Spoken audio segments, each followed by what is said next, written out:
Alors, Maxime Marchand, présent. Marie-Laure Walter. Jean-Louis Labourer. Christelle Buria. Robert Abran. Cécile Bonneau. Anthony Biquéré. Julie Savy. Stéphane Detré. Julie Desmoulins. André Mourgue. Patrice Thomas est excusé, il a donné procuration à Jean-Louis Labourer. Jacques Sabatier. Francis Jambou. Serge Amban. Géraldine Campins. Dominique Pignatel. Didier Zika.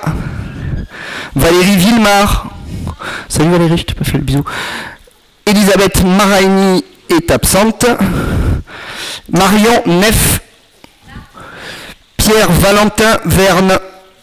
Puisqu'il est présent, je vais tout de suite le désigner secrétaire de séance. Ça l'occupera. Alain Lévitspul est excusé, il a donné procuration à Marie-Christine Bertrandi Campana. Et je en profite pour lui souhaiter un prompt rétablissement. Étienne Herpin. Ah ben Elisabeth est arrivée. Alors on va finir et on remettra Elisabeth. Donc je reprends. Étienne Herpin. Marie-Christine Bertrandi Campana. Christine Beaulieu. Bruno Schex.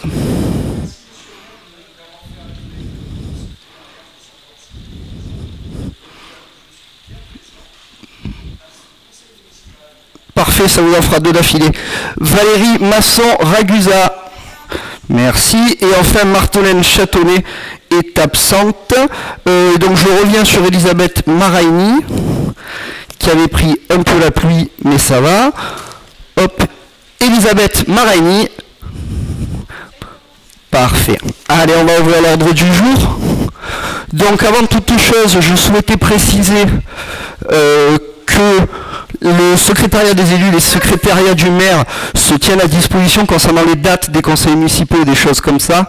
Les informations qui peuvent être publiées dans le journal sont parfois erronées ou les rendez-vous qu'on se fixe peuvent être amenés à être modifiés. Donc en cas de doute sur les dates du conseil municipal, une seule adresse pour avoir la bonne information, la mairie. Je vous propose donc de passer à l'approbation du compte-rendu et du procès-verbal de la séance du conseil municipal en date du 27 septembre 2022. Est-ce qu'il y avait des questions? Madame Campana, nous vous écoutons. Alors, nous souhaitons intervenir sur vos propos à la fin du conseil municipal.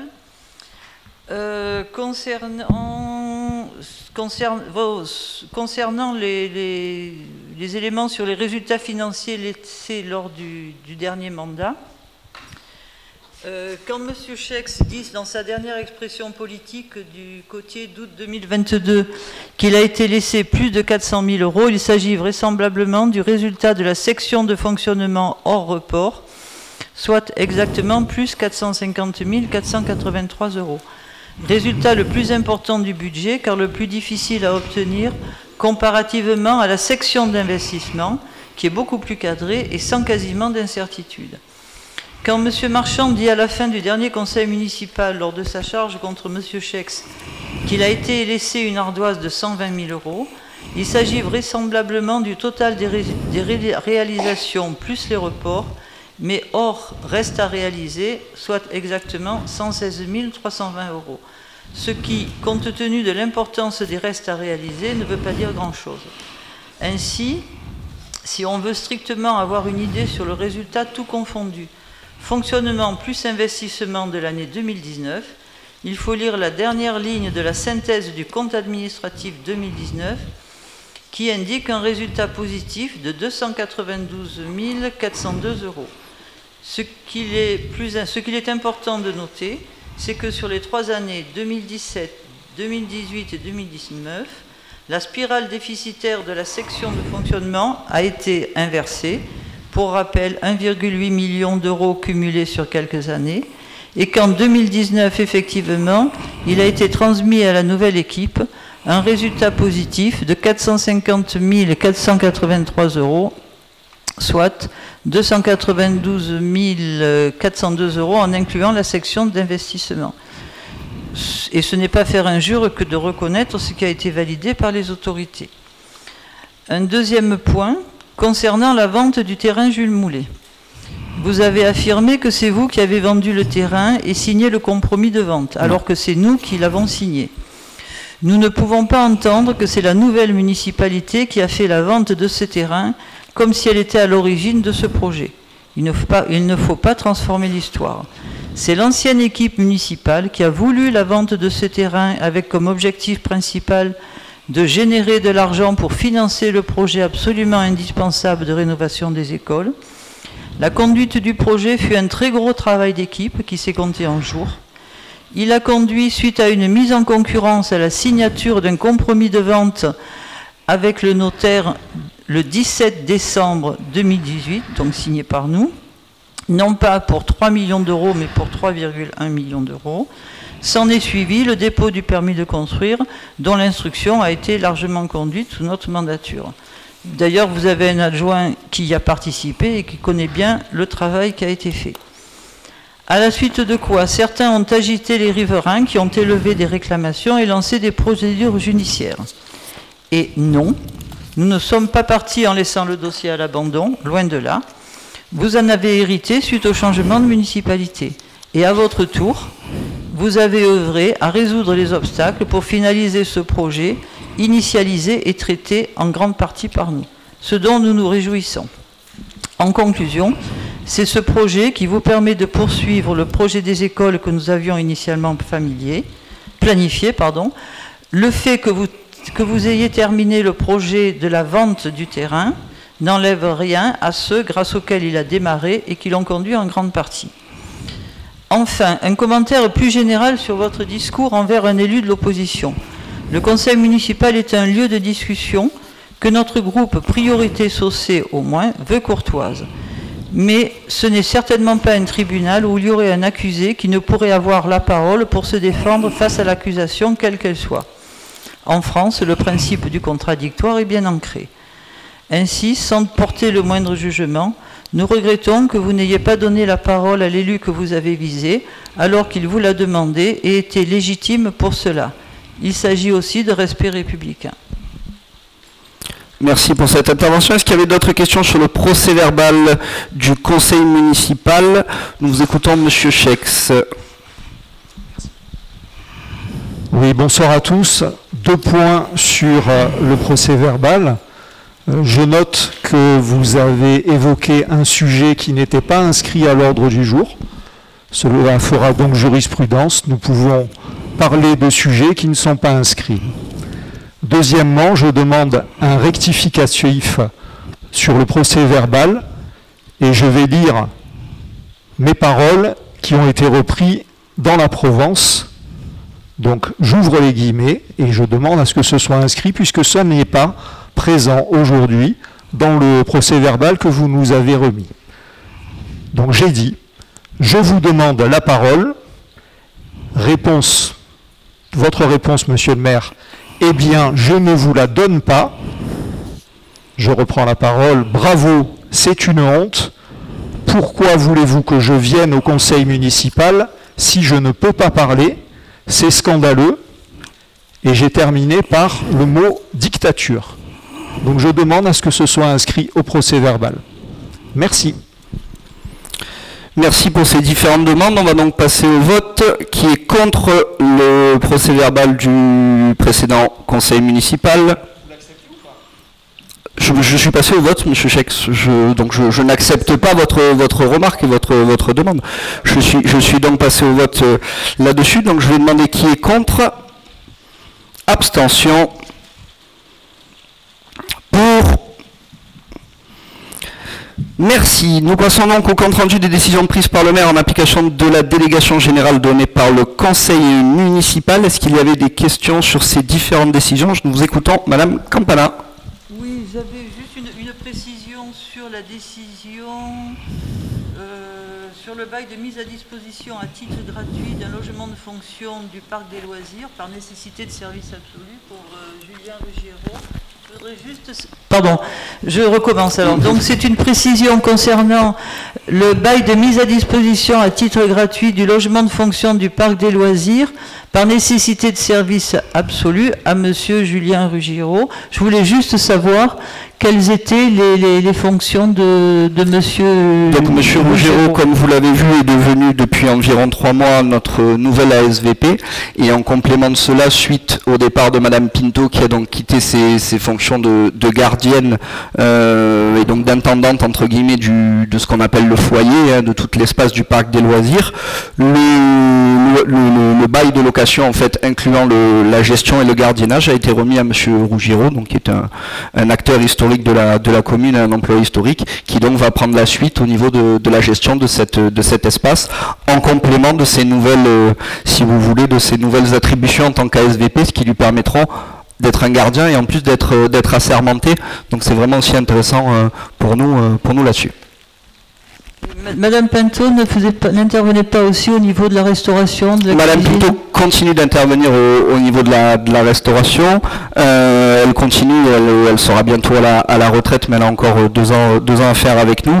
Mais elle ne souhaitait plus assurer les fonctions au niveau du gardien, qui lui prenait beaucoup de temps et d'énergie qu'elle avait plus forcément.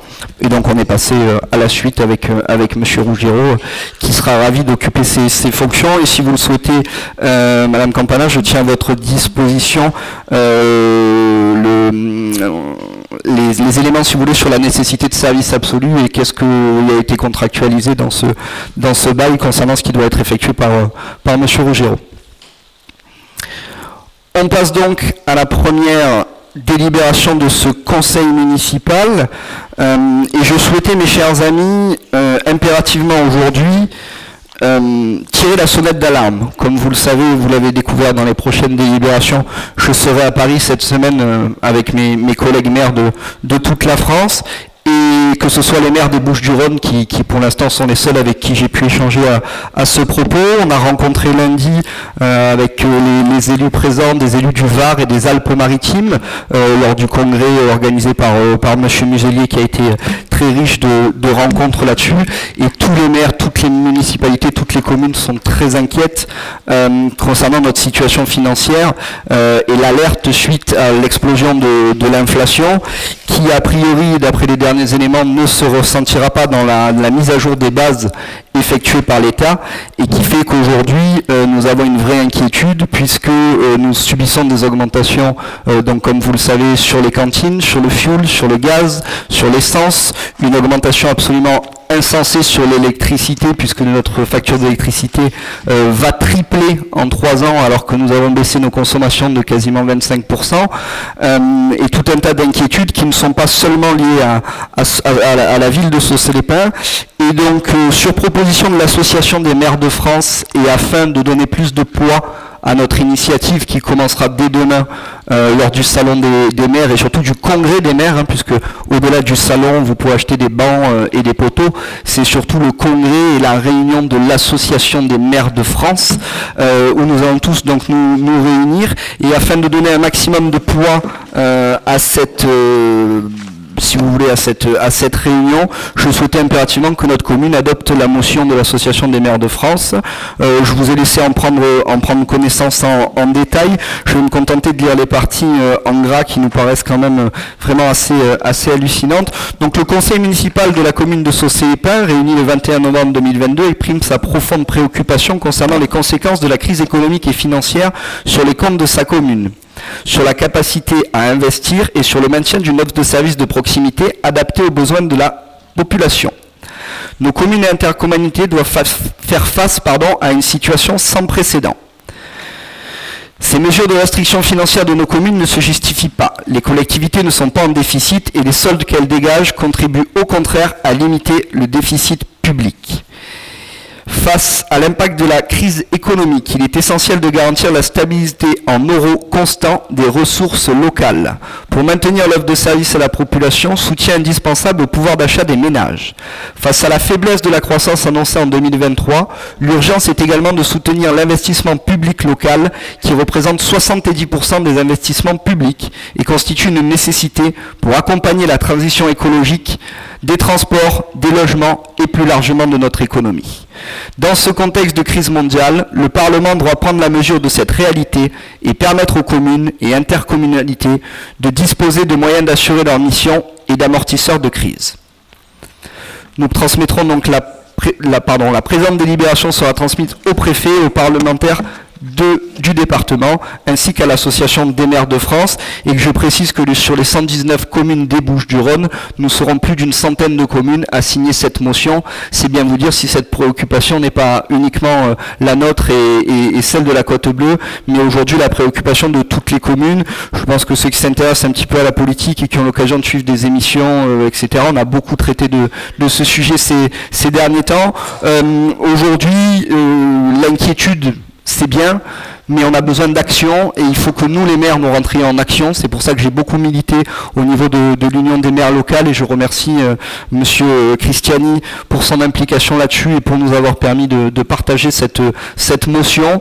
Et donc nous sommes persuadés, nous les maires des Bouches-du-Rhône et les maires en général, qu'en se mettant à agir, on pourra obtenir des choses de l'État et trouver des solutions que nous allons mettre en œuvre dès demain, puisque demain après-midi se tiendra l'Assemblée Générale des maires de France. Je serai à Paris pour nous représenter, je serai à Paris pour représenter les communes du Conseil de territoire numéro 1. Et donc nous devons absolument faire front face à tout cela.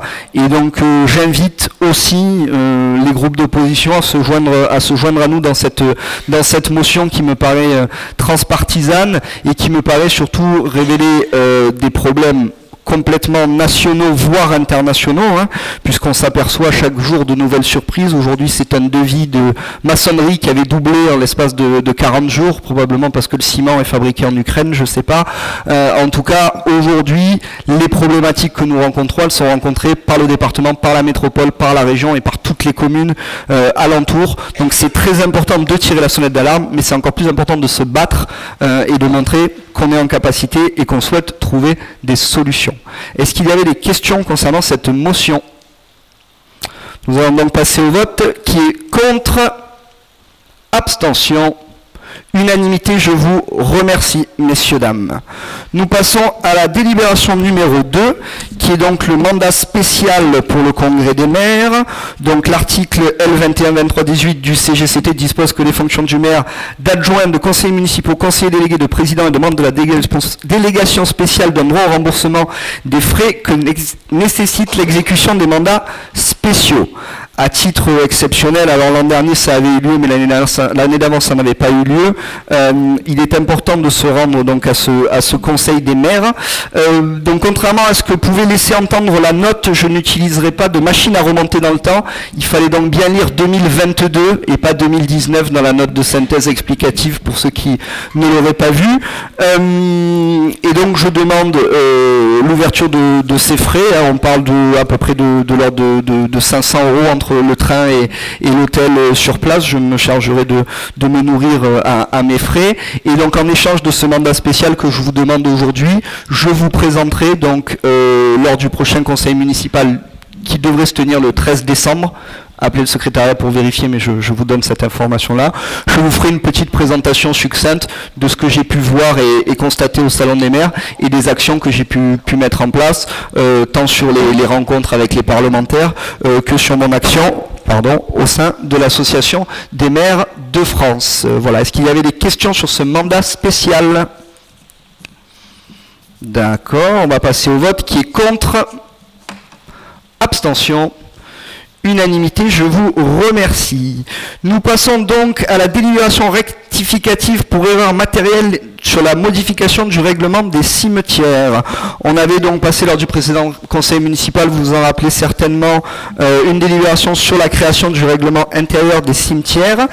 Il s'avère que lorsque cette dernière a été envoyée au contrôle de légalité. Plusieurs coquilles administratives y ont été décelées. Donc normalement, comme vous l'aviez demandé, je l'avais bien demandé expressément, Jérôme, seules les parties modifiées ont été signalées dans le document et surlignées pour que vous puissiez faire le comparatif entre avant et après. Normalement, c'était une demande, j'espère qu'elle a bien été respectée là-dessus. Donc vous avez sans doute constaté qu'il y avait très peu de changements, mais bon, les administrations sont ce qu'elles sont et il faut absolument donc faire attention là-dessus. Il y a eu quelques petites erreurs. Ne vous inquiétez pas, Madame Ubeda, je vous en tiens pas rigueur. Je sais que vous avez travaillé très tard sur ce document et je vous remercie quand même pour votre travail là-dessus. Est-ce qu'il y avait des questions sur ces petites modifications, des éclairages ou des souhaits? Non, allez, on passe à la suite. Qui est contre? Abstention. Unanimité, je vous remercie. Donc nous passons à... je vais passer la parole à Monsieur Detré, puisqu'il s'agit des deux délibérations de finances, et je vais même me pousser, où tu as un espace suffisant là pour l'ordinateur, ça suffit? Allez, je ne bouge pas et je te donne la parole, Stéphane, pour le retrait de la délibération et la présentation du budget supplémentaire. Merci Monsieur le maire. Bonsoir mesdames, bonsoir messieurs. Donc, délibération sur le retrait de la délibération numéro 2022-06-08. Les membres du conseil municipal ont adopté le 16 juin 2022 le budget supplémentaire lors d'une délibération numéro 2022-06-08. Lors de ce conseil municipal était également votée une délibération afin de demander une dérogation exceptionnelle auprès des directions des finances et des collectivités territoriales pour permettre un équilibre budgétaire pour l'année 2022. Dans un courrier en date du 17 août 2022, Monsieur le sous-préfet de l'arrondissement d'Istres nous demandait de retirer la délibération numéro 2022-06-08 concernant le vote du budget supplémentaire de l'année 2022. En effet, ce dernier présentait un déséquilibre avec un déficit de 393 827,82 €. C'est pourquoi il est proposé aux membres du conseil municipal d'approuver le retrait de cette délibération. Avez-vous des questions? Oui, Marie-Christine. Alors, concernant cette délibération, oui. Bon, nous ne pouvons que voter cette délibération dès lors qu'elle est demandée par l'autorité de tutelle et qu'elle est justifiée par le constat d'un budget déficitaire. Cependant, nous ne pouvons qu'être interrogatifs alors qu'à l'époque, nous avions insisté sur la possibilité d'une telle mesure dérogatoire. J'avais même posé la question au dernier conseil municipal, je m'en étais inquiété. Nous rappelons que la règle générale est que l'on ne peut faire des transferts du budget d'investissement pour alimenter le budget de fonctionnement, hormis 3 cas précis ou une dérogation exceptionnellement accordée, alors que l'inverse est possible. Alors de deux choses. Soit Monsieur le sous-préfet vous a promis cette dérogation et autorisé la construction d'un budget équilibré en tenant compte de celle-ci, et il est revenu sur sa parole. Soit vous avez fait une demande de dérogation en prenant vos rêves pour réalité, vous l'avez considérée comme acquise et vous avez cru pouvoir présenter un budget déficitaire de fait au mépris de la loi sans imaginer un seul instant que l'autorité réagirait. C'est une question. Alors, si tu permets là-dessus, Stéphane, oui, parce que j'avais des informations aussi complémentaires à donner là-dessus. Donc pour information, j'ai rendez-vous mercredi au ministère de la Transition écologique et de la cohésion des territoires, donc auprès de la DGCL, pour voir où en est cette demande de dérogation, puisque pour l'instant nous n'avons pas eu de retour là-dessus.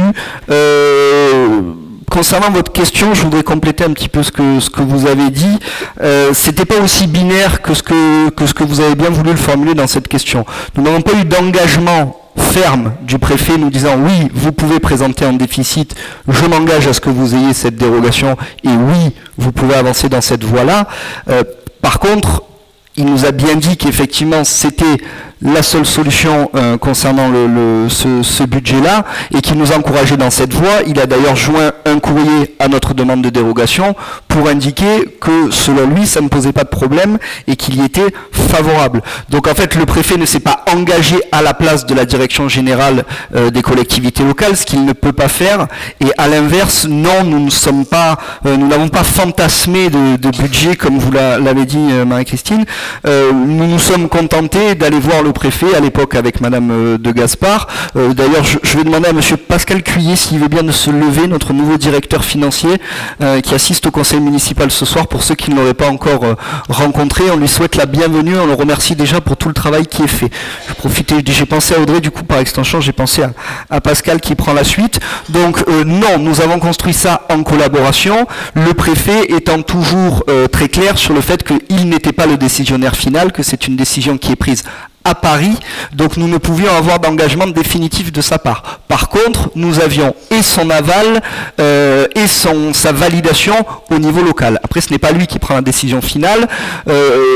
Après, ce qui est plutôt encourageant, et après je te redonne la parole Stéphane, c'est qu'a priori quand c'est long, et là notre demande commence à être très longue et à traîner beaucoup, c'est qu'a priori on part sur une acceptation là-dessus, et sur le fait qu'on va pouvoir avancer et avoir ça. Dernier élément, je souhaitais remercier encore ici publiquement Martine Vassal, qui par son intervention vendredi m'a permis de rencontrer Christophe Béchu, le ministre donc qui gère la DGCL, la Direction Générale des Collectivités Locales, et donc grâce à Madame Vassal, j'ai pu obtenir le rendez-vous dont je vous ai parlé mercredi, qui nous permettra d'y voir plus clair là-dessus. Voilà, c'était juste pour reprendre sur la question qui était un petit peu pernicieuse. C'était ni blanc ni noir, c'était gris clair. Voilà pour la réponse Marie-Christine. Et Stéphane, excuse-moi de t'avoir coupé, je te rends la parole. Non, mais c'est juste pour ça, c'est pour dire que finalement, n'ayant pas encore de positionnement sur cette dérogation, le courrier du préfet n'est pas une surprise, puisque vous l'avez dit vous-même, il ne peut pas accepter le vote d'un budget en déséquilibre. Donc là, jusqu'à présent, on n'a pas de souci là-dessus. Nous avions nous-mêmes, à partir du courrier du préfet, nous avions 2 mois pour lui répondre. Nous lui avons répondu et nous nous sommes engagés à lui présenter et à revoter un budget en équilibre, ce que nous allons faire ce soir. Mais la demande de dérogation est toujours en cours. Donc, je vous demande de... Ah, Monsieur Chex.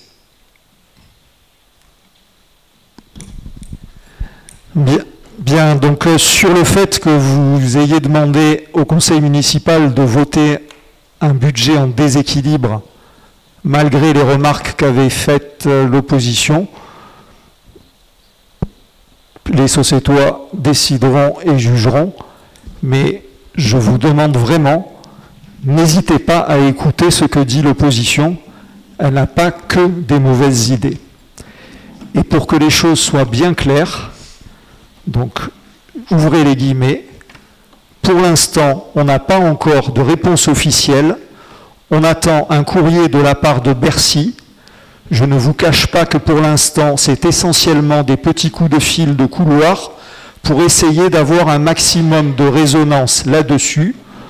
On attend aussi un coup de pouce de la préfecture, même si on est plutôt optimiste, puisque au vu de la situation générale des collectivités territoriales dans notre pays, il semblerait fort probable que l'État se montre assez arrangeant sur ce genre de dérogation. On ne va pas vendre la peau de l'ours avant de l'avoir tué, on va continuer en tout cas d'essayer d'obtenir cela parce que ça a une vraie importance pour l'équilibre budgétaire de cette année. Ce sont vos paroles lors du conseil municipal en réponse à la question posée par Madame Bertrandi. Voilà, j'ai dit. D'accord. Très bien, merci pour cette information. Je vous demande donc de passer au vote. Donc, qui est contre? Qui s'abstient? Abstention pour Monsieur Chex. Qui est pour? Merci. Alors, je garde la main pour la délibération suivante, si vous voulez bien. Donc, suite logique de la délibération que nous venons de voter, il s'agit de la délibération donc, numéro 2022-1105 portant sur le budget supplémentaire pour l'exercice 2022. Donc, vous avez un tableau de synthèse qui reprend la partie investissement, bien sûr, la partie fonctionnement Donc on va détailler, mais là sur le tableau de synthèse, bon bah rien de nouveau sous le soleil en investissement, hein, puisque nous reprenons les restes à réaliser 2021, qui avaient été déjà votés dans le dernier BS de juin. L'excédent d'investissement, on est sur les mêmes montants. Ce qui va varier, ce sont les ajustements de crédit en dépenses et en recettes d'investissement. On les détaillera tout à l'heure. Donc on reste sur un suréquilibre en investissement. Ensuite, sur la partie fonctionnement, donc on reprend évidemment notre excédent de fonctionnement reporté des 147 222. Là, c'était le même qu'en juin naturellement. Là, par contre, les modifications viennent sur les ajustements de crédit en dépenses et en recettes sur le budget de fonctionnement, qui nous amène donc à un équilibre budgétaire en fonctionnement à moins 671 809,62 €. Alors, on va descendre pour détailler. On va donc. On va partir sur le fonctionnement déjà. Est-ce que tu... voilà, parfait. Oh, tu peux descendre encore un petit peu. Bon, vous avez vu qu'on vous a remis un tableau de détail en dépenses. Bon, ben là, à part 3 lignes, ce sont les montants identiques au budget de juin, donc pas de grande surprise.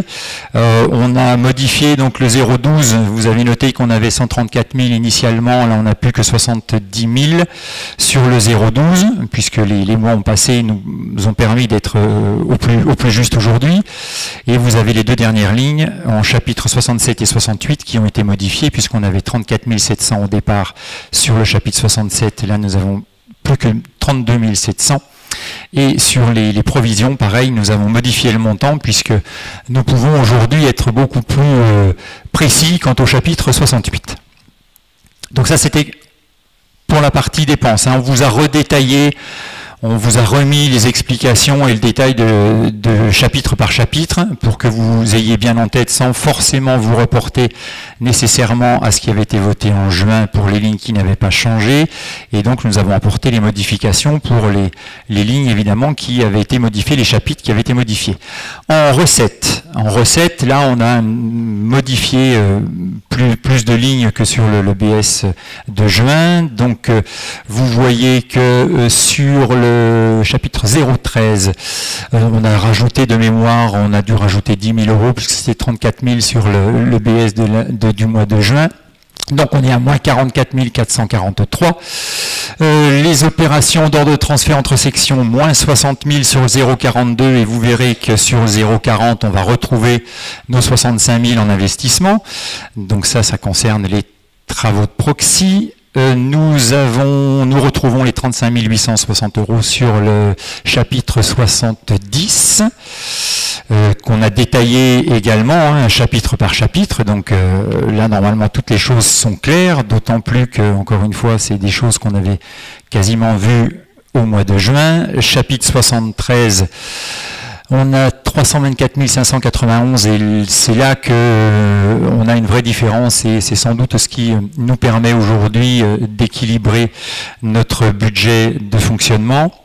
Le chapitre 73 sur les impôts et taxes, ainsi que sur le chapitre 74, 128 557, ce sont des subventions qui sont arrivées entre le mois de juin et le mois de novembre, qui nous permet de rentrer des recettes supplémentaires aussi. Les moins 180 000, ils étaient déjà inscrits en juin, donc c'est la taxe du port, donc là rien de nouveau non plus. Et sur le chapitre 77, nous retrouvons notre 1 500 000 des deux ventes Unicil et Chemin des Crêtes, des côtés de quelques chiffres et notamment des pénalités de retard totales, etc. Enfin bon, je vous donnerai le détail si vous le souhaitez, mais c'est ce qui nous amène non pas à 1 50 000 mais à 1 18 597 000 €. Donc on vous a réexpliqué, on vous a remis le détail chapitre par chapitre pour vous expliquer et justifier les chiffres. Donc ça c'est pour la partie fonctionnement. Sur la partie investissement, je sais pas, voilà, on a le tableau, vous avez le tableau, les restes à réaliser n'ont pas bougé naturellement sur 2021. On a on retrouve bien nos 537 930 en dépenses et 952 006,66 en recettes. Les excédents d'investissement reportés n'ont pas bougé non plus, puisque nous sommes toujours sur 2 498 111,61 €. Par contre, voilà, nous avons en ajustement de crédit les moins 65 000 qui répondent aux 0,42 du fonctionnement, qui sont nos travaux de proxy, et nos 259 058,87 qui sont donc nos recettes cette fois-ci en ajustement de crédit. Alors là c'est pareil, on vous a mis les explications, donc le 0,40, je viens de vous en parler, c'est l'inscription à ce chapitre en dépenses de la section d'investissement, qui est le pendant de celle réalisée au chapitre 42 en recettes à la section de fonctionnement. On retrouve bien nos 65 000. Sur le chapitre 0,24 au titre des cessions, alors je vous redonne le montant, puisque là on a une petite variante, hein, il n'y a pas grand chose qui a changé, si ce n'est qu'on a réajusté le montant de la vente Nexity, qui était initialement d'1 400 000 qu'on avait inscrit au BS de juin, et qui est en fait d'1 460 000. Hein, donc nous avons un total, si on ajoute la cession de la parcelle pour les consorts Redon, plus la cession des parcelles pour le SDIS, déduction faite du chemin des crêtes de 150 000 €, nous sommes à 1 280 934 085 €, auquel on viendra déduire 1 021 875 qu'on retrouve en fonctionnement, pour retomber sur nos 259 058,87 qui affichent donc nos recettes en investissement. Et on a rajouté, mais là c'est vraiment c'est un rééquilibrage, donc un chapitre 21 et opération 76, on a juste remis à une opération 76 15 400 € d'un montant qui avait été inscrit à un chapitre 21 et qui n'aurait pas dû être inscrit au chapitre 21. Hein, donc c'est juste un rééquilibrage et juste une opération comptable. Voilà pour la partie investissement. Donc au total en investissement, nous sommes avec des recettes à 3 709 177,14 € pour des dépenses à 472 930,15 €, ce qui confirme bien notre section d'investissement qui sera votée en déséquilibre mais excédentaire. Alors avant de passer au vote, est-ce que vous avez des questions éventuellement sur ce nouveau BS? Oui, je vous écoute. Nous notons avec satisfaction que ce qui avait paru impossible en juin dernier est possible aujourd'hui, à savoir présenter un budget équilibré avant d'avoir une réponse positive à la dérogation que nous venons de discuter. De la même manière, cela interroge. N'allons-nous pas assister en janvier à la clôture finalement d'un exercice déficitaire, ne serait-ce que pour justifier a posteriori de la fameuse dérogation? Par ailleurs, l'erreur faite sur les opérations d'ordre, le chapitre 42, qui pèse 1 021 000 €, justifiée par le Covid-19 contracté par des agents du service financier, finance est un peu grosse et inquiétante, même si l'erreur est humaine. Fort heureusement, sa correction contribue aujourd'hui à réduire les dépenses de fonctionnement. Sacré Covid. Pouvez-vous, au-delà de cela, préciser pour les sociétois les principales évolutions budgétaires qui font que ce budget tiendra la route et ne créera pas un déficit? C'est un peu ce que je vous avais dit. Bon, vous avez vu qu'en dépenses de fonctionnement, on n'a pas modifié grand-chose, si ce n'est qu'on a réajusté le 0,12, qui est plutôt une bonne chose, puisque ça confirme qu'on est plutôt sur une bonne gestion des charges de personnel, puisque là on est passé de 134 000 initialement demandés dans un BS de juin à 70 000 aujourd'hui. Et puis donc je dirais que là, ce qui permet encore une fois l'équilibre aujourd'hui possible, qui n'était pas en juin, parce que j'ai l'impression que tout le monde pense qu'on a sciemment voté un budget en déséquilibre, enfin qu'on n'a pas fait d'effort pour pouvoir trouver des solutions pour voter un budget en équilibre. On a vraiment essayé de trouver toutes les solutions possibles pour le voter en équilibre, et si on l'a présenté en déséquilibre, c'est qu'au mois de juin, on n'avait pas vraiment de solution de faire autrement. Donc, par contre, comme je vous disais, les bonnes nouvelles, entre guillemets, viennent plutôt des recettes, puisqu'on a, on a récupéré à peu près 400 000 € de recettes qu'on n'avait pas pu inscrire en juin, puisque ce sont pour la plupart des recettes qui viennent de droits de mutation, hein, c'est ça, voilà, je cherchais le mot, de droit de mutation. Donc là, on peut, à novembre, après avoir enregistré un P503 d'octobre, on peut être vraiment au plus juste de ce qui sera possible d'attendre sur l'exercice. Donc les bonnes nouvelles viennent essentiellement de recettes auxquelles nous ne comptions pas et qui finalement sont arrivées. Donc ça, c'est aujourd'hui plutôt la bonne surprise dans cet ensemble de mauvaises nouvelles qu'on a depuis le début de l'année. Donc c'est voilà, l'équilibre possible vient essentiellement de ces bonnes nouvelles inscrites en investissement, en recettes d'investissement. Si tu permets, Stéphane, je souhaiterais compléter ta réponse. Il y a deux éléments centrales en droit dans notre pays concernant les finances locales. Vous parlez et vous répétez depuis tout à l'heure à l'envi la première notion qui est la notion d'équilibre. Vous avez raison, et Stéphane l'a répété, il a raison.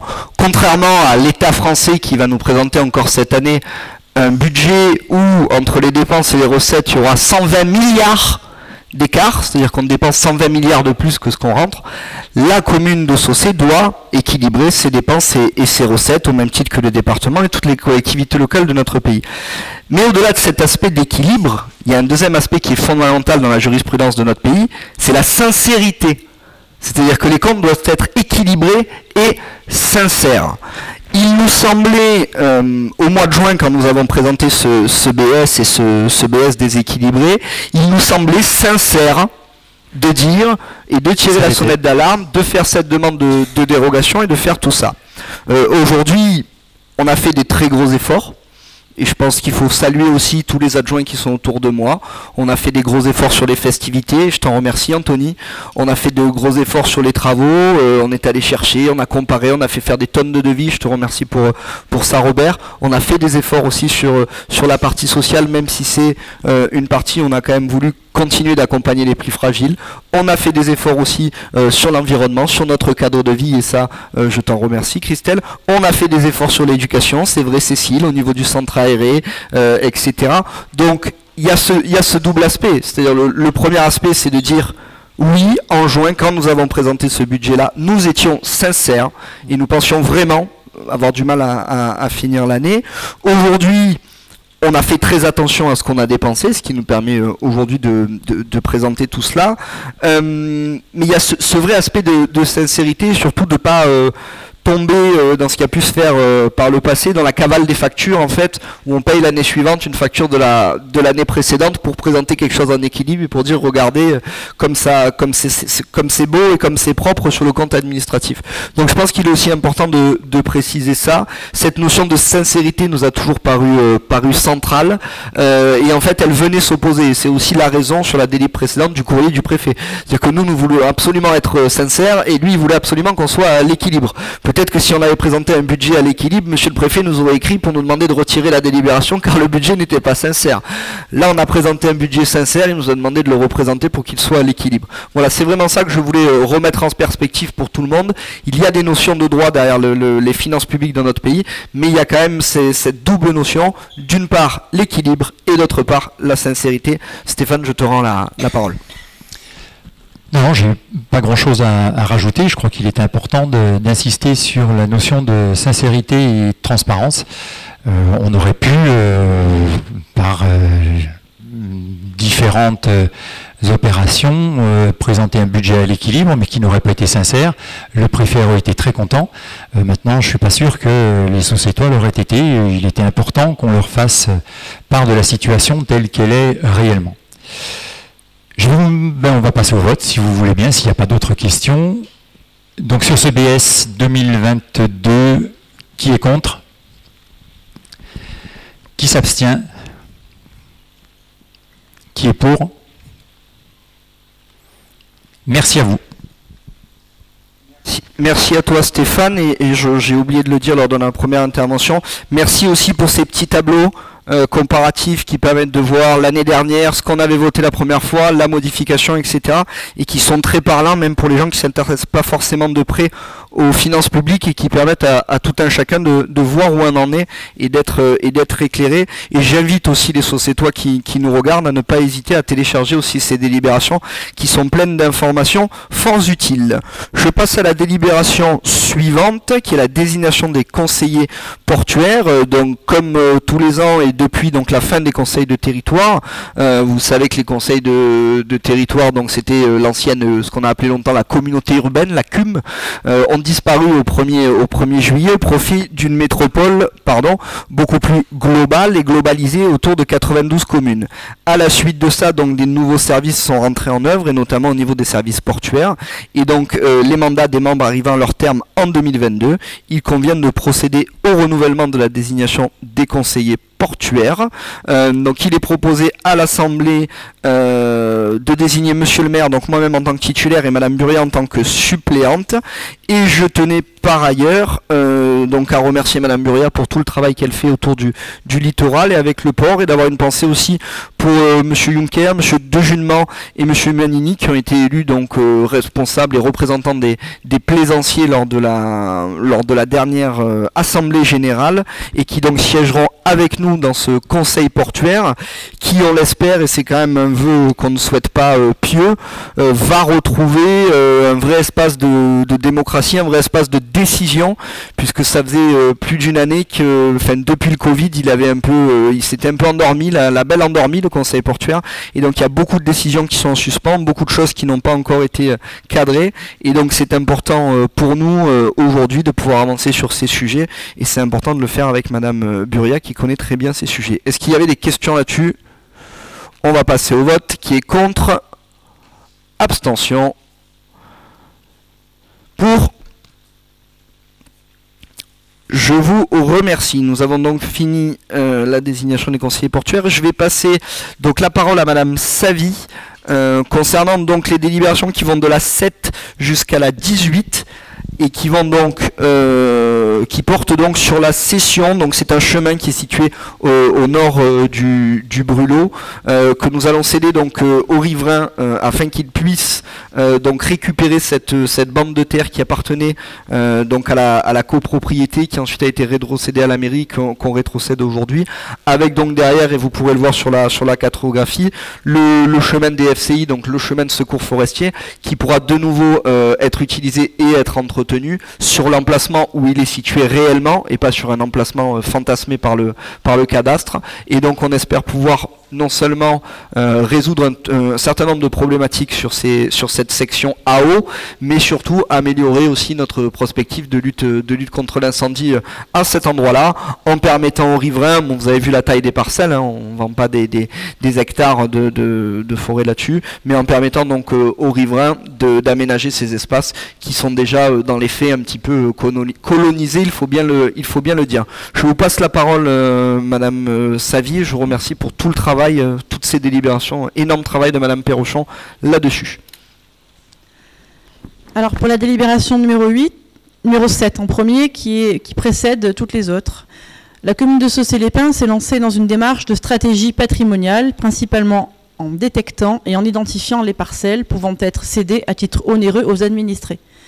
Ces parcelles étant de superficie minimum permettent de satisfaire à la demande de ces derniers. En effet, la commune est sollicitée par des administrés qui sont propriétaires rue Claude Debussy et qui souhaitent acquérir une partie de l'espace vert au nord de leur parcelle afin de constituer un alignement de l'eau cohérent. Cet espace est déjà fleuri et aménagé en espace d'agrément par les propriétaires riverains. Certains d'ailleurs ont fait des clôtures en bois, en caillebotis, et se sont déjà, dans les faits, appropriés ces espaces. La commune et les propriétaires riverains souhaitent régulariser cette situation. La cession d'une partie de cet espace public sera divisée en plusieurs lots, ce qui nécessite au préalable que l'on désaffecte et que l'on déclasse le domaine public communal d'une bande de terrain de 1142 mètres carrés, qui longe en fait toutes les maisons qui sont situées à flanc de colline. L'accès à la colline ainsi que le tracé du chemin piéton n'est pas impacté par cette opération. Le détachement de cet espace public, d'une superficie à détacher de 1142 m², n'est plus affecté à l'usage direct du public, ni à un service public, et ne présente aucune utilité pour la commune de Saucé-les-Pins. Nous avons donc sollicité le service des domaines pour qu'il fixe le prix de ces parcelles, et une proposition de cession au prix de 30 € le m² est conforme à l'évaluation domaniale et a été faite aux propriétaires riverains que ces derniers ont accepté. Les frais de géomètre sont bien sûr à la charge des acquéreurs, ainsi que les frais d'actes notariés. Je propose de passer au vote sur cette délibération numéro 7. Qui est contre? Une question? Oui, moi j'ai une question. Finalement, il y a eu deux délibérations, une qui a été corrigée, mais qui a eu l'avantage pour moi de comporter l'identification des parcelles des propriétaires concernés, ce qui fait qu'on a pu situer sur une carte les parcelles concernées, ce qui ne figurait pas au dossier. Donc moi ce que j'ai vu, c'est que derrière ces parcelles, il y a une parcelle 135 qui, j'ai appelé service urbanisme pour avoir des informations, qui appartient au comité syndical, et les parcelles qui sont cédées aux particuliers, donc des parcelles dont on a la liste, sont des parcelles qui, semble-t-il, c'est ma compréhension, sont au-delà de cette parcelle 135, à moins qu'il y ait des velléités du comité syndical de fractionner cette parcelle 135 et de leur céder. J'avais cette première question, j'en ai plusieurs, je vous les donne, vous répondrez après. Non, après je ne vais pas retenir. Hein. D'accord. Là je réponds directement, le conseil syndical de la copropriété, donc c'est une personne privée. Je suppose que la parcelle 135, donc pour ceux qui ont la carte sous les yeux, c'est la bande qui est située sur le fond de parcelle, entre le fond de parcelle et le petit bout qu'on cède. C'est ça. C'est déjà elles sont déjà appropriées par chaque personne dans la continuité de son jardin, et je suppose il leur appartient, dans le cadre de leur assemblée générale annuelle, de faire les régularisations qui s'imposent. Mais ça, j'allais dire, ça ne me regarde pas vraiment. Non, mais tout à fait. Simplement, moi, ce qui était intéressant de savoir, c'est il y avait ce qui semblait être une interruption de propriété. Oui. Donc, donc peut-être que le comité syndical fera... C'est une partie commune, en fait, pour l'instant. Voilà, partie commune. Oui. Ce qui fait que les droits de propriété ne sont pas les mêmes si c'est une partie commune que la partie qui sera achetée qui est au-delà. Après, j'avais une autre question. Je suis allé voir le PLUI et j'ai vu qu'on était en zone UP3. Oui. UP3, ça veut dire que c'est une zone urbanisée d'ailleurs, avec une emprise au sol qui peut aller jusqu'à 30%. Donc moi, je m'interroge quand même sur le faible prix de vente, qui est de 30 € le m² pour une zone, des zones qui sont urbanisables. Et je m'interroge aussi sur ce qui va se faire sur ces terrains. Je suis allé chercher les courbes topographiques sur le géoportail, parce que je n'ai pas eu le temps de monter. Il y a des dénivelés entre 0 et 2 mètres avec des bancals. Est-ce que les gens vont pouvoir à ce moment-là faire des cabanes de jardin ou des installations? Donc moi je m'inquiète un petit peu de tout ça et de l'augmentation du droit à urbaniser quand sur des terrains vendus 30 € le m². Je trouve que c'est quand même pas beaucoup. Voilà. Et puis j'en ai une autre. Vous pouvez répondre là-dessus. On va répondre à deux en fait. Alors juste par rapport à ce PLUI. Il y a plusieurs lignes sur le PLUI, donc on est en UP3, mais on est surtout en zone feu, risque très fort classé, donc c'est des zones qui ne permettent pas des urbanisations massives, et on ne va pas demain, je vois certains des riverains qui sont dans la salle, permettre à ces riverains de monter des projets, de monter des maisons, de monter quoi que ce soit. L'idée, je pense que vous l'avez vu en allant sur place, Marie-Christine, c'est qu'aujourd'hui, ces terrains sont déjà occupés de fait par les riverains et sont déjà aménagés de fait par les personnes qui vivent à côté, qu'ils se les sont appropriés depuis un temps si long qu'aujourd'hui on n'est même pas sûr que devant un juge on serait en capacité d'en récupérer la pleine propriété et en tout cas l'usage. Donc aujourd'hui c'est d'une part par rapport à ça que nous avons négocié, et d'autre part, comme vous l'avez très justement dit et comme ça a été dit par Madame Savy en introduction, le prix qui a été donné, c'est le prix qui nous a été donné par les domaines.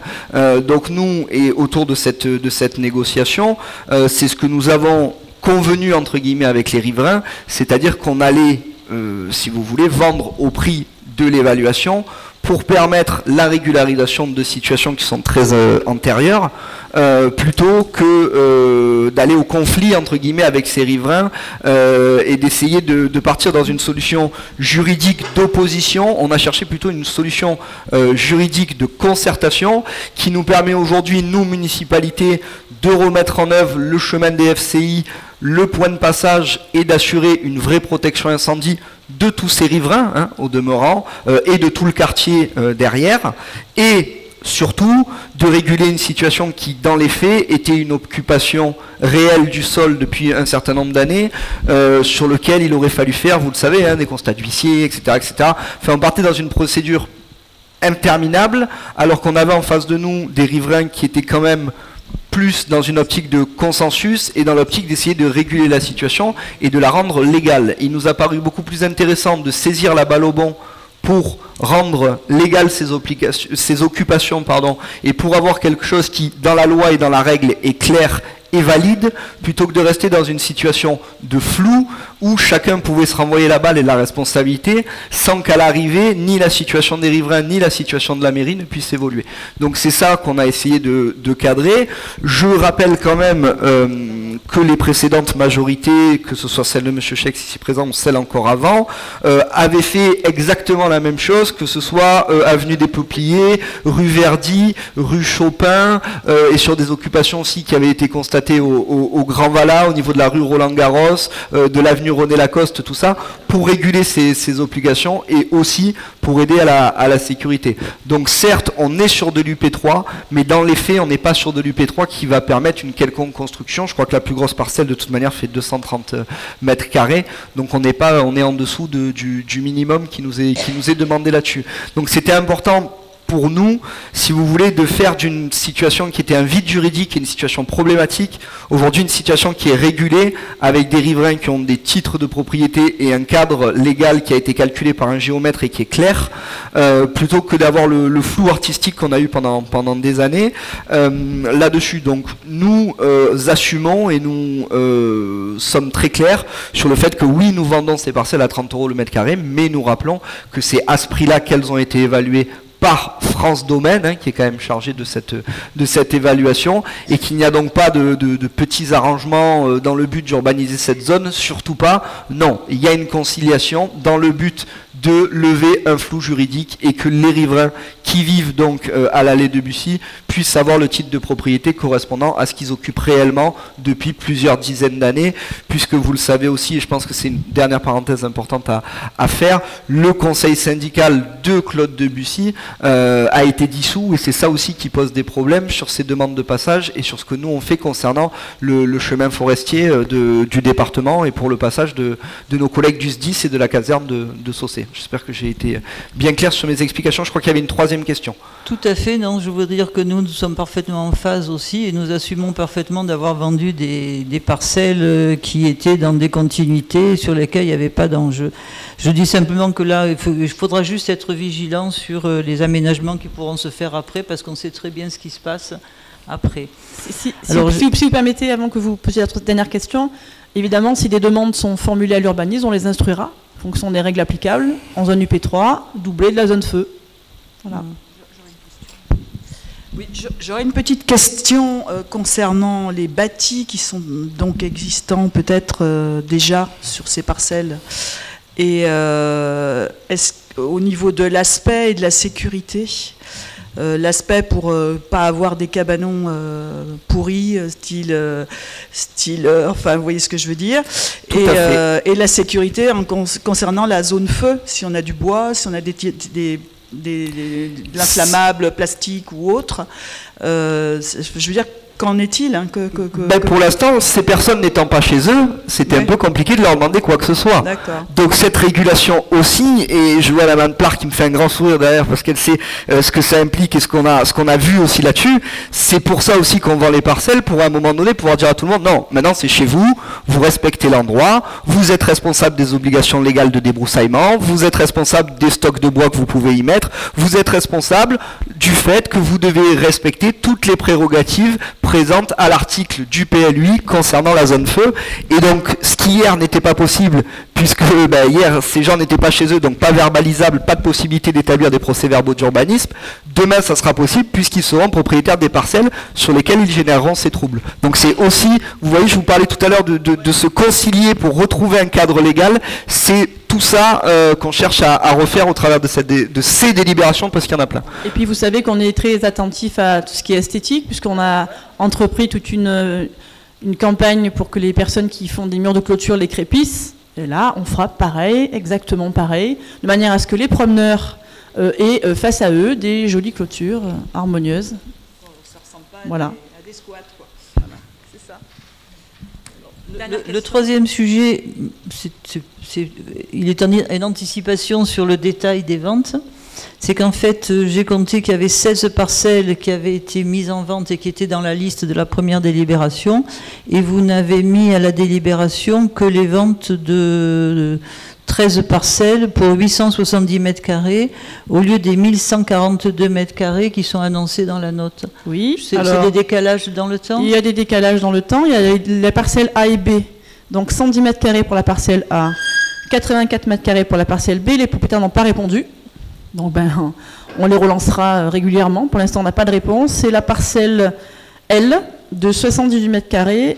Cette parcelle-là, le monsieur ou la personne n'a pas pour l'instant pas les fonds nécessaires pour acheter, mais il va acheter prochainement, lors d'une prochaine délibération. D'accord. Et donc là, nous allons vendre pour un total de 870 mètres carrés, fois 30 € le mètre carré, c'est-à-dire 26 100 €. J'ai fait le calcul moi aussi. Vous commencez à me connaître. Et voilà. J'ai devancé cette question. Du coup, on passe au vote de la délibération numéro 7 sur le déclassement de la parcelle communale. Qui est contre? Qui s'abstient? Unanimité, je vous remercie. Je ne vais pas lire à chaque fois le petit énoncé pour les 13 ventes successives. Je vais me permettre, si vous êtes d'accord, de vous donner la surface vendue et le nom de l'acquéreur. Je pense que cela suffira.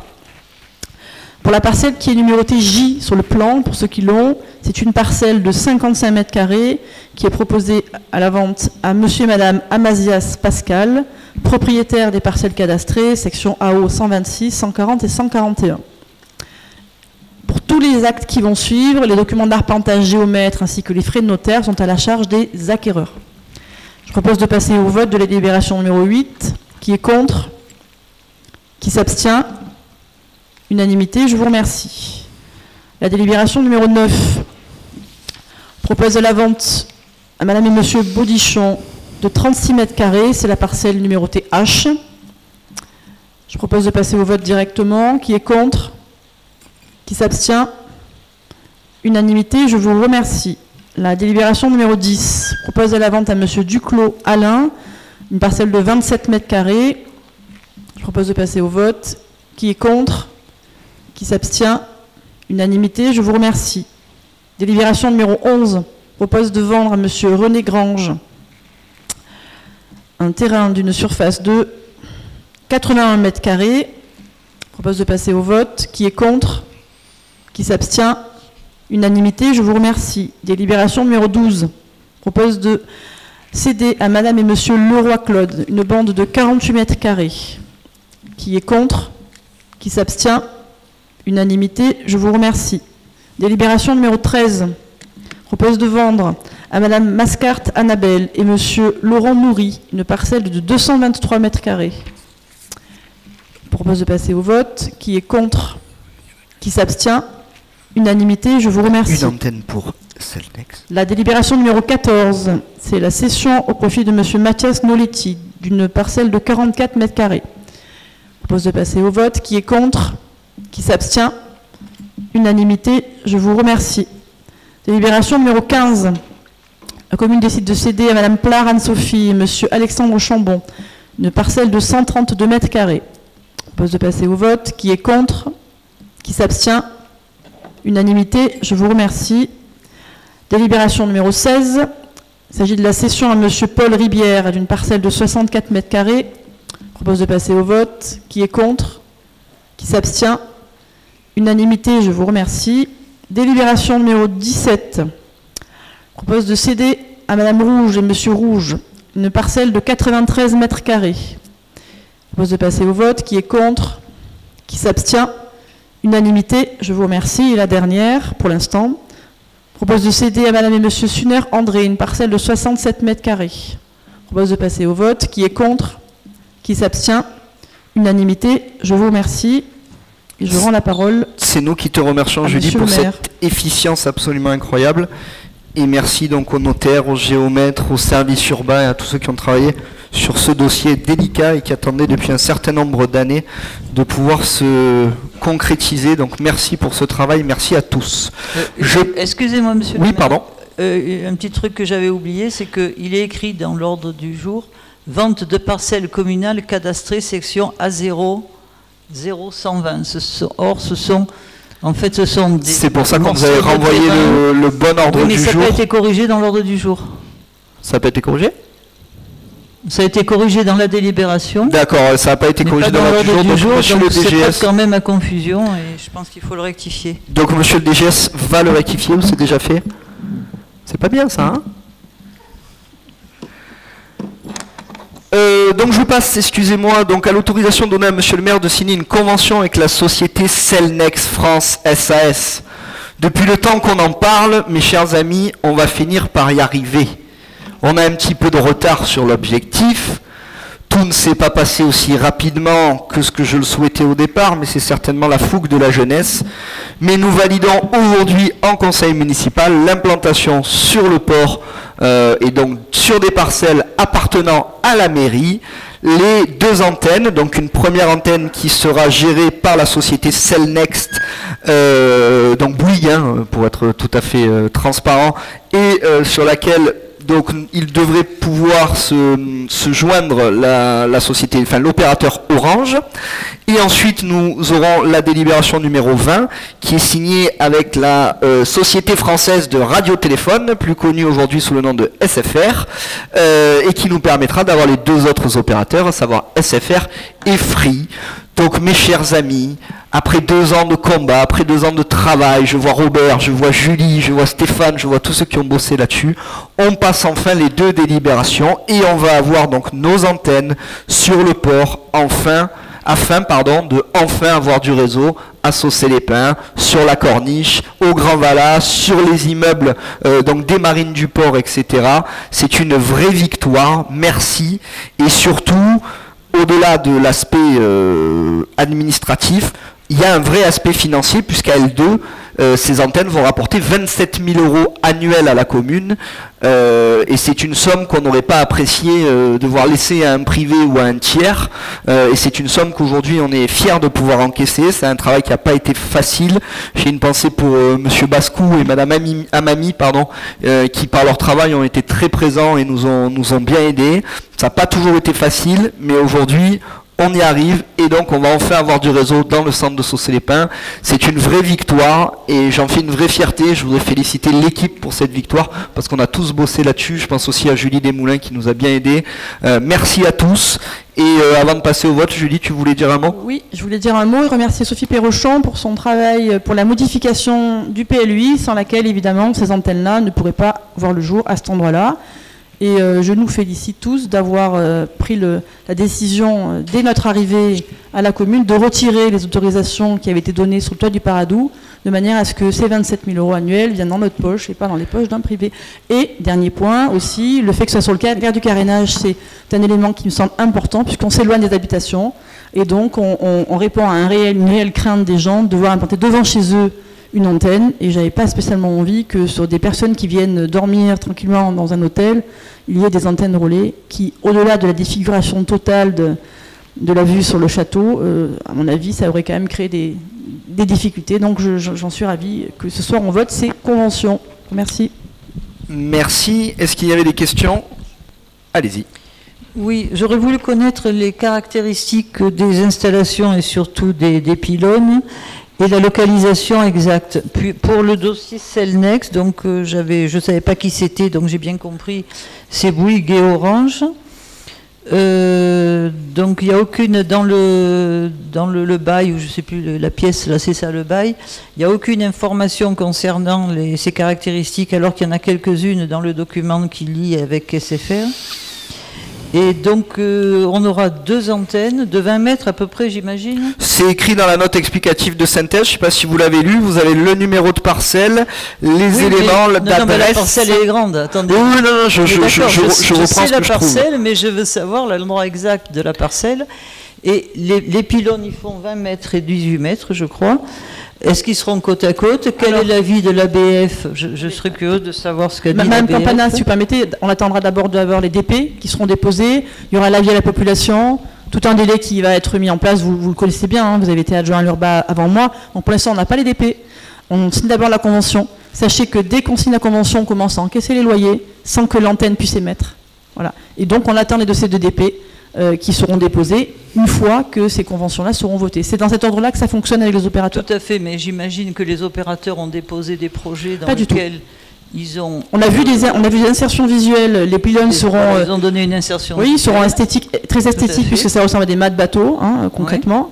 Ouais. Donc déjà... Sur le modèle de ce qui a été fait à Carrie. Hein. Sur le modèle l'insertion, ça sera le mieux que ça puisse être. En tout cas, et on enlèvera évidemment l'antenne provisoire qui est devant le restaurant Fanny, qui est sur le parking. Mais pour l'instant, on attend les dossiers de DP. Et les dossiers de DP ne seront pas déposés avant qu'on ait signé ces conventions. Tout à fait. Par contre, pour un dossier de DP, il faut des éléments techniques sur il y aura tout ça. Projet. Il y aura tout ça, évidemment. Donc, il y aura tout ça qui nous sera... C'est pour ça que j'ai posé la question d'avoir, je ne sais pas quel est le diamètre des antennes, parce qu'à Carrie, elle fait 30 cm de mémoire. Je crois que maintenant, quand il y a 2 opérateurs, elles sont beaucoup plus importantes pour laisser passer le matériel. Donc voilà, je voulais avoir un peu des informations. Mais je viendrai au service urbanisme. Quand les DP seront déposés, on vous préviendra. On vous prévient quand on a les DP, et dans tous les cas, on a besoin, nous, aujourd'hui, de signer ces conventions pour aussi, avec le géomètre, définir au mètre près l'emplacement exact du fameux local, hein, qui est situé au pied de l'antenne. Donc aujourd'hui, on est sur cette parcelle, on est sur des emplacements à proximité de la capitainerie. Après, au millimètre près, c'est pas encore défini, et c'est un géomètre expert qui viendra le définir. Géomètre expert qui sera payé par les opérateurs qui sont disposés à payer le géomètre si d'abord on signe la convention pour laquelle j'ai besoin de votre autorisation de signature. Voilà le process, hein, que décrivait Madame Savy, et donc on va tâcher de le suivre. On a mis, nous, dans la délib, un maximum d'informations, hein, on vous met la hauteur, le truc, enfin, on n'était pas obligé de vous mettre toutes ces informations-là. Nous, en l'état actuel des choses, ce qui nous paraissait primordial, c'était de le faire rapidement. C'était l'insertion paysagère dont parlait Madame Savy à l'instant, c'est-à-dire que ça soit bien du mat de bateau, avec l'entête en haut qui soit bleue pour se confondre avec le ciel et pour qu'on ait quelque chose qui s'insère là-dessus. Et on manquera pas de toute manière de vous communiquer les éléments de la DP pour que vous puissiez en prendre connaissance. On est bon ? Oui, ben j'imagine que, enfin, vous nous avez expliqué lors du dernier conseil municipal qu'il y avait des transactions, des discussions avec la métropole. Donc s'il doit y avoir des échanges ou des... C'est pour ça qu'on veut faire un découpage avec un géomètre et s'assurer que si demain la métropole venait à récupérer les parcelles de gestion du carénage pour des raisons de compétences, nous ne soyons pas lésés de ces 27 000 euros qu'on a eu beaucoup de mal à récupérer et à s'assurer comme revenu annuel. Donc oui, c'est bien prévu de découper par un géomètre avec les opérateurs, mais de la même manière que quand on a cédé les parcelles aux riverains, on a souhaité que ce soit les riverains qui payent le géomètre, mais là on souhaite que ce soit les opérateurs qui payent le géomètre, et donc la condition sine qua non, c'est de signer cette convention qui, et ça a été très justement dit par Madame Savy, vous savez que je suis un peu filou sur les bords, si on signe maintenant, on encaisse un loyer sur 2022. Il faut se dire la vérité. Et en signant la semaine prochaine, ben, on va encaisser 2022 et pourtant rien n'aura été concrètement fait. Alors que si on attend 2-3 mois, à l'arrivée on ne se changera pas la date de livraison de ces antennes qui se fera en début d'année, mais on aura perdu le loyer de 2022. Et comme l'a très justement dit monsieur Stéphane Detré, la situation financière est telle que on ne peut pas se permettre de passer outre cet argent. Et donc à partir du moment où ils sont prêts à nous payer, alors c'est comme si vous payez des loyers mais vous n'êtes pas dans l'appartement, là c'est un peu pareil, ils sont prêts à nous payer la première année de loyer alors que l'antenne n'est pas montée. Donc c'est vraiment quelque chose sur lequel on a souhaité saisir la balle au bon, comme le dit l'expression. On va passer au vote si ça dérange personne. On est bon. Qui est contre? Abstention. Pour? Je vous remercie. Et donc au-delà du fait que vous ayez appris grâce à cette délibération que SFR, en fait, ça veut dire Société Française du Radio-Téléphone, on ne va pas refaire le débat. Donc je vous propose d'enchaîner sur ce vote qui est contre, abstention, pour. Je vous remercie. Je passe immédiatement la parole à Marie-Laure Walter concernant une petite modification sur le règlement intérieur du Grand Prix de peinture. Oh. Bon, ça marche, ouais. Merci Monsieur le maire. Bon, simplement, je ne vais peut-être pas relire article par article, mais vous avez été destinataire donc des modifications pour l'année 2023 sur le règlement du Grand Prix de peinture et de sculpture, sauf s'il y a des précisions à apporter, on pourrait directement passer au vote. Voilà, oui.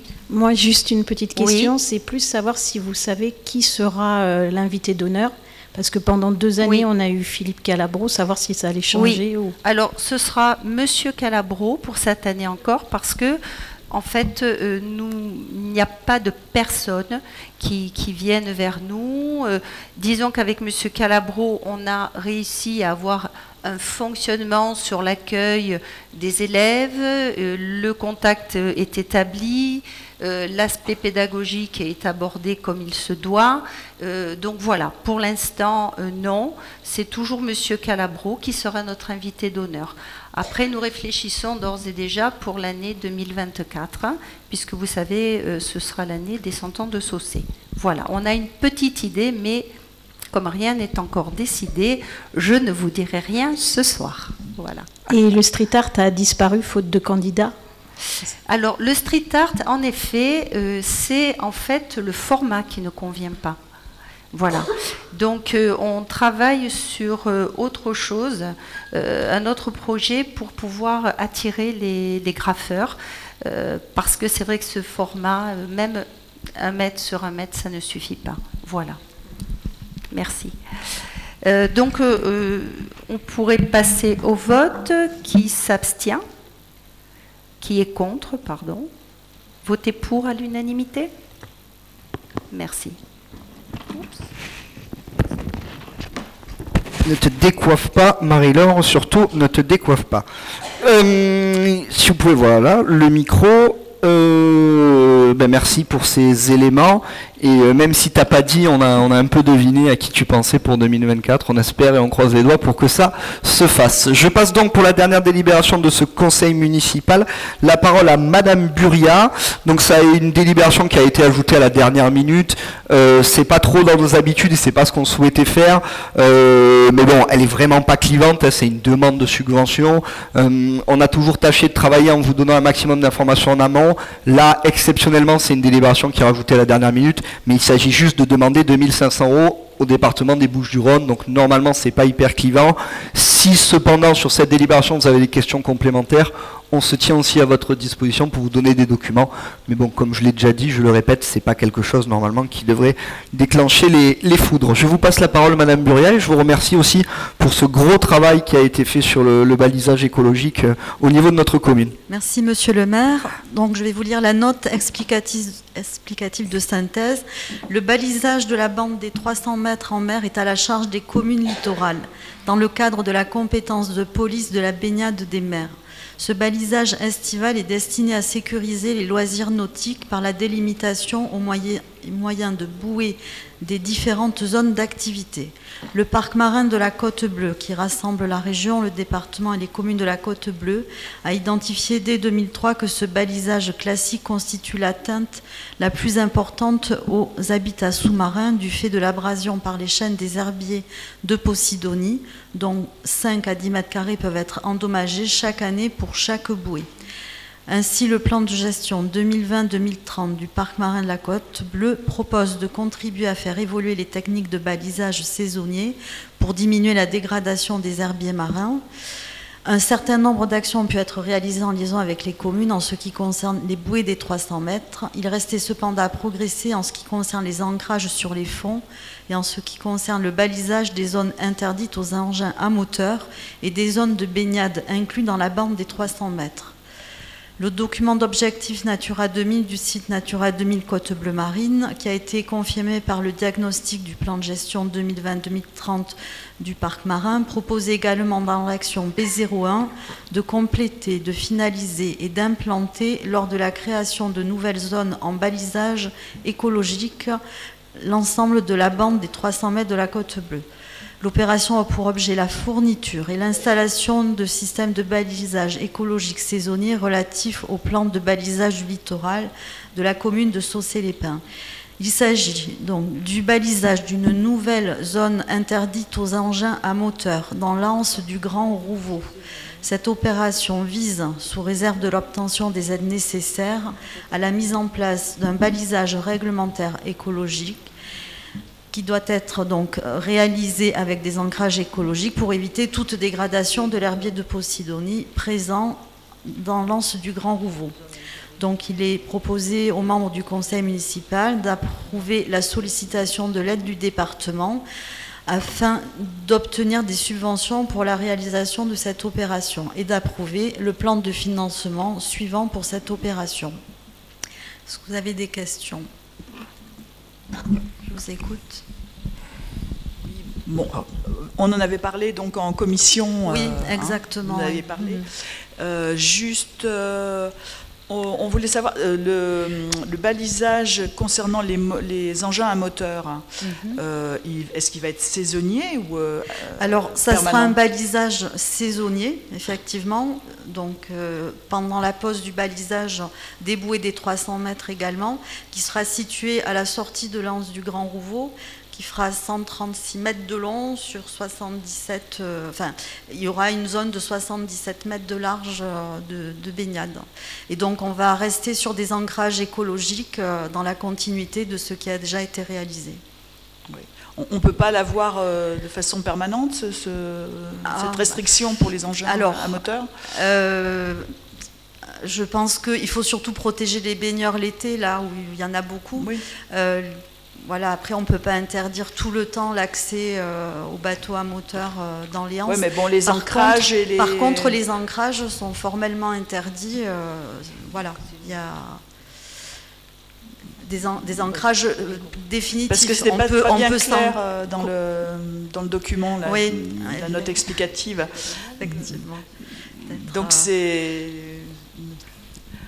Donc, Jérôme, est-ce que vous pouvez montrer déjà peut-être... Oui, juste une question. Est-ce que c'est pour protéger les baigneurs et est-ce qu'on est dans la zone de baignade ou est-ce que ça va au-delà de la zone de baignade? Ça va aller... Donc, on va essayer de vous montrer le plan. Ce serait bien si on pouvait avoir un plan, effectivement. Voilà.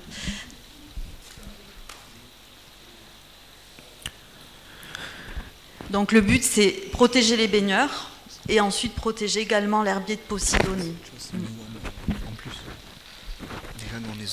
On est d'accord, mais si on est sur le balisage réglementaire des baigneurs, on n'est pas à la même distance que sur un balisage qui a pour objectif de protéger des ancrages de bateaux. En fait, on a remarqué des ancrages sauvages dans cette anse du Grand Rouveau. Et donc, ça sera aussi une façon de lutter contre ces ancrages sauvages qui ont détruit quand même une grande partie de l'herbier. Ouais.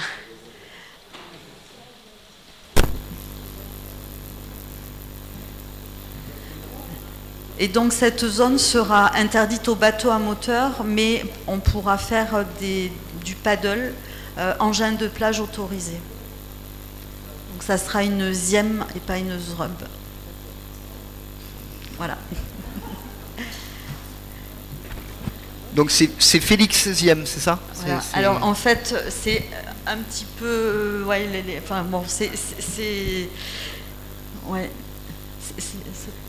celui-là dessin. Bon, voilà. Enfin bon, c'est pour l'instant, c'est un projet. Donc voilà, là, surtout aujourd'hui, on sollicite une demande de subvention auprès du département.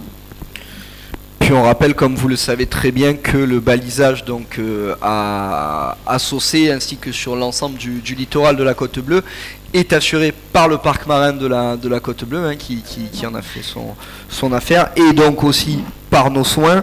Donc il faut aussi, au travers de l'association de Natura 2000, au travers du parc marin, au travers de tous les acteurs aussi de tout ça, qu'on se coordonne aussi, puisque le but c'est pas qu'à l'arrivée on mette encore plus d'ancrage et qu'on détruise encore plus la Posidonie, mais au contraire qu'on la détruise de moins en moins et qu'on soit en capacité d'avoir des retours là-dessus. Oui, on est bien d'accord là-dessus, et c'est bien le rôle et une des missions du parc marin de la Côte Bleue que de coordonner les actions de balisage des communes, puisque ce sont exclusivement les communes qui sont compétentes pour le balisage, le parc ne faisant que le balisage des zones de réserve. Exactement. Et là va se superposer la mise en œuvre de l'arrêté du préfet maritime.